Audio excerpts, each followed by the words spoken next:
চাওক মই পূৰ্বতো একাষাৰ কথা কৈ আহিছোঁ যে এতিয়া কংগ্ৰেছ এতিয়া যদি আছে তেতিয়াহ'লে হয়তো গোৱালপাৰা জিলাত আছে, ধুবুৰীত আছে, বৰপেটাত আছে, ঠাই বিশেষকৈ হাইলাকান্দিত আছে। বাকী ঠাইবোৰত কংগ্ৰেছ যে ক'ৰবাত জিকি আহিব মই এইটো নেদেখোঁ। আৰু যিহেতু আমি 100টা ছিট আমাৰ মাননীয় মুখ্যমন্ত্ৰী ডাঙৰীয়াই হওক বা আমাৰ সভাপতি ডাঙৰীয়াই হওক বা আমাৰ প্ৰতিগৰাকী কাৰ্যকৰ্তাই যি সংকল্প গ্ৰহণ কৰিছে যে ভাৰতীয় জনতা পাৰ্টীৰ নেতৃত্বত আমাৰ যি NDA দলে অতি কমেও আমি 100টা ছিট আমি আজৰি অনাৰ কাৰণে প্ৰচেষ্টা চলাইছোঁ।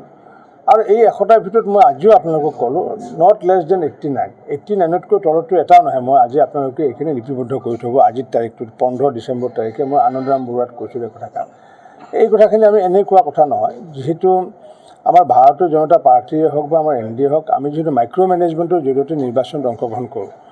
আপোনালোকে দেখিছে যে আমি এতিয়া বজালিতে হওক বা আমাৰ ভৱানীপুৰ সৰ্বগতে হওক কোন প্ৰাৰ্থী হয় নহয়, কোন দলে নিৰ্বাচনত অংশগ্ৰহণ কৰে নকৰে আমি সেইটো বিষয়ে চোৱা নাই।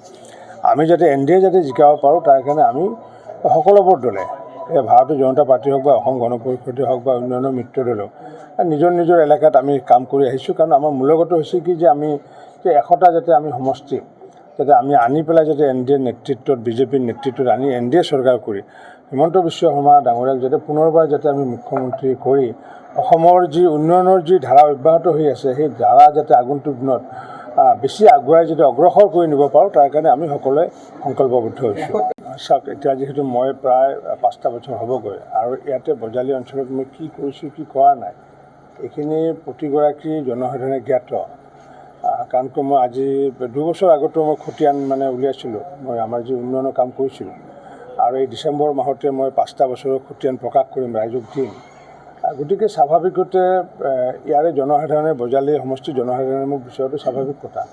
ঠিক অনুৰূপভাৱে পূৰ্বৰ যি সৰভোগ সমষ্টিৰ অন্তৰ্গত বৰপেটাৰদে হওক বা গোবৰ্ধনাই হওক বা আমাৰ হেৰিয়া হওক সৰভোগেই হওক, সেই অঞ্চলৰ মানুহে যিহেতু দেখিছে যে নহয় পূৰ্বতে মই তাতে অভাৰব্ৰিজকে আদি কৰি ৰাস্তা ঘাটকে আদি কৰি তাত কৰিবলগীয়া কাম প্ৰায় নাই, তথাপি 20% তাত কাম আছে।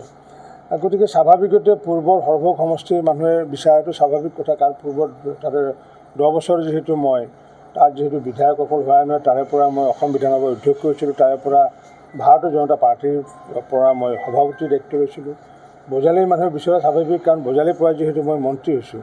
আৰু এইখিনি এই দুইটা দেখি পূৰ্বৰ পাটাচাৰকুছি আৰু ভৱানীৰ আমাৰ যি সৰভোগ সমষ্টি পূৰ্বৰ যি দুটা সমষ্টিৰ মানুহে এইখিনি দেখাৰ পিছত স্বাভাৱিকতে ভৱানীপুৰৰ মানুহে বিচাৰিছে। কাৰণ কিয় যিহেতু ভৱানীপুৰে যিহেতু সেই ভাগটো যিহেতু পোৱা নাই, এই ভাগটো উন্নয়নৰ যি সফলতাৰ ভাগটো আমাৰ চৰকাৰৰ ভাগটো বা মোৰ জৰিয়তে হয়তো আমাৰ দুটা অংশ ৰাইজে পাইছে। গতিকে যিকোনো খবৰৰ বাবে যোগাযোগ কৰক 7099017330 লগতে 7099017110 নম্বৰত।